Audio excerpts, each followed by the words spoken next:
my name is Emily Motz, and this is my second essay for English Comp 1. So it is entitled, Bros, Basses, and Yellow TVs. It's no secret that Akron and its surrounding areas are filled with tons of musical talent. Looking back on the history of the city, many famous acts have emerged from its streets. These acts include artists like Devo, David Allan Coe, and the Black Keys, just to name a few. Their rise to fame has set strong examples for local bands and artists hoping to make it big by showing them that perseverance and hard work are necessities for getting your name known in the industry. Among Akron hopefuls is a band called Grim Republic. Made up of 4 friends from different cities and backgrounds, this Akron-centered group is built upon friendship, a passion for music, punk rock, and memes.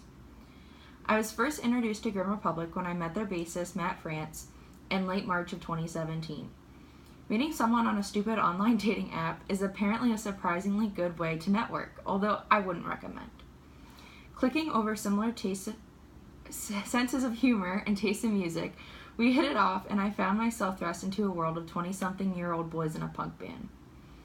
Walking into a house shared by 4 young men, you'd probably expect a box of cereal on the counter or even a sink full of dishes. But when being in a band together is thrown into the mix, you get a whole lot more than that. As our friendship grew, I began getting used to reruns of The Office interrupted by the sound of drums being played in the basement, holding the neck of a bass so that strings could be changed while you talk about your week, and South Park episodes accompanied by bowls of mac and cheese and the occasional giggle at a meme during commercials. However, I never understood how important this band was to them until I learned more about them as individuals and more about their music. The group is made up of 4 guys in their early 20s. An already established Grim Republic consisted of Chris Stewart on lead vocals and guitar, Kyle Spreitzer on guitar and backup vocals, and Kirk Baglia on drums. Matt France joined the group in 2015 as a new bassist, and since then the band has grown into who they are today. The 4 decided to move in together in 2016 and now reside in Fairlawn, Ohio. Furthermore, while music is a huge part of their lives, all of the members have lives outside of the band as well. Chris is enrolled as a pharmacy student at NeoMed. Kirk attends Kent State University studying audio engineering. Kyle is currently in grad school after obtaining a degree in psychology from the University of Akron. And finally, Matt currently works as an HR coordinator at Giant Eagle in Macedonia, Ohio, since graduating from the University of Akron with a degree in business and communications and a minor in human resources. While the guys live busy lives and prepare for careers outside of the Grim Republic bubble in which they live in on evenings and weekends, they still hope to one day make it big in the world of music and be recognized for their work. They currently play a lot of small local shows, serving as openers for other bands and sometimes even headlining their own shows. They also sometimes play events at different colleges, as Kirk and Kyle are both members of a fraternity and chapters present on both Kent and Akron campuses. Their music really began to take off in 2016 because of their decision for the majority of them to move in together, which improved their ability to practice more often for longer periods of time and really improved communication. Their 4-song EP, Bunker Lane, also dropped the same year, giving them more of an opportunity to get their name out there.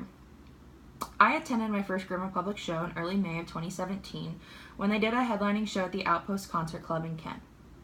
Nerves got the best of me because not only did I only know one person there at the time, but that one person would be on stage the whole night. I dragged Maddie, my freshman year college roommate, and her boyfriend along with me because we all had similar tastes in music and I was convinced they would enjoy the show too. As a typical girl preparing for a night out, I raided my closet for concert clothes, but again, just like a typical girl, nothing seemed to stand out. The days leading up to the show, I must have gone to at least 5 stores buying random clothing pieces, so I would have options, of course. I decided on a simple red tank top, Converse, and a pair of ripped jeans and hoped that I'd impress the goofy bass player I'd gotten to know the past few weeks, who wears way too many button-up shirts and holds his dark brown curly hair up with headbands. When I entered the venue, it was nothing as I expected, and suddenly I felt relieved. The Outpost wasn't packed tight with college girls in skimpy outfits, but instead was filled with diverse audience members of all ages and backgrounds. While some, of course, were college kids wasted off of 2 drinks made with cheap vodka that they bought with fake IDs, there was also an overwhelming amount of normal people there too. The audience stretched in age from teenagers to people in their 60s. most wearing simple outfits of jeans and t-shirts with the Grim Republic logo stretched across them. Family members and friends alike, all surrounded in one place that all had one thing in common: a love for music and a heart full of support for 4 young men in a small punk band. Matt walked up in a salmon pink colored shirt, which suited him well, and made small talk with my friends and I. Of course I was anxious, but more excited than anything to hear the music which I had heard so much about after days of listening to their EP on repeat, and an attempt to sing along to original songs and not look like a complete idiot out of place. As the openers finished, they prepped the stage for their set, and I watched them walk onto stage with a room full of people yelling supportive woohoos, with lots of clapping thrown in. The band also plays a lot of song covers as well, such as favorites from Green Day, Smash Mouth, Blink-182, among others. That night, I watched as they spent multiple hours performing similar songs like Basket Case by Green Day, I Miss You by Blink-182, Stacy's Mom by Fountains of Wayne, and All Star by Smash Mouth. But one thing that really resonated with me is the fact that the crowd was familiar with their originals. After cheering for their favorite songs to be played, their original lyrics flowed through the mic and into the lives of the audience in front of them. People knew the lyrics and even sang along to them. When their newest single, Tell Me Something, was played, I couldn't believe the amount of people surrounding me talking about the music video while singing the words, "You know I'm wondering, what are the words to make this right? We only have tonight," filled the room, and some of the words were slurred by most, but remembered nonetheless despite many beers and mixed drinks. Another crowd favorite was their song Yellow TV, which is unique because they express many views about the way the world is today within the song. Lyrics include, "Our country is spiraling down the toilet, you're being stripped of your rights, so you better enjoy them," and "They'll hand you the world on a plate and make you watch it burn, so you'll curse the flames instead of fetching water." This song says a lot about the way society just sits back and watches the world crash, and to me, it is one of the more powerful songs. As the night closed to an end, sweaty bodies died down and cheered for a show well done. People made their way to say goodbye to band members and give them hugs and support. I had heard lots of things about these guys and their music, but experiencing it firsthand as a friend opened my eyes a lot more. They weren't a mainstream band that people drove hours to see, but they were a local group of guys doing what they love, not for the attention that it brings to them, but because they're truly passionate about it, and I think that's evident in their music. As I watched goodbyes being said, the smiles on their faces were almost picture-worthy.